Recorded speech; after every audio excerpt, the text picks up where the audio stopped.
A common pitfall during full system backups is accidentally including virtual file systems like proc, sys, and dev.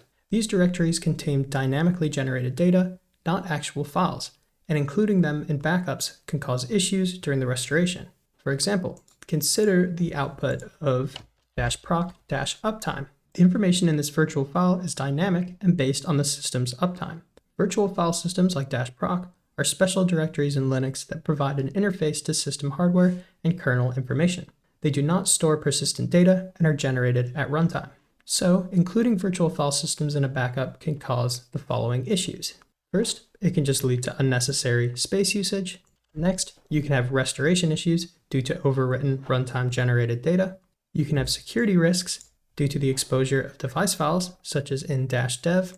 And you can even have backup failure, as some virtual file systems contain pseudo files that are infinite in size or have special properties. And so a common way to backup a system is to use tar or rsync. And the following commands that I'll give right now will exclude virtual file systems from backups. So you could run tar, and then you can specify the directories you want to exclude, so virtual ones like proc, sys, dev, and then you can provide the path to the backup. On the other hand, if you're using rsync, you could do something like this, where you exclude and also provide a list of everything that you want to exclude. And it should be noted that many modern systems also have tools like Timeshift to automatically exclude virtual file systems. Thank you for liking and subscribing. Check out my courses and software in the description, and take it easy.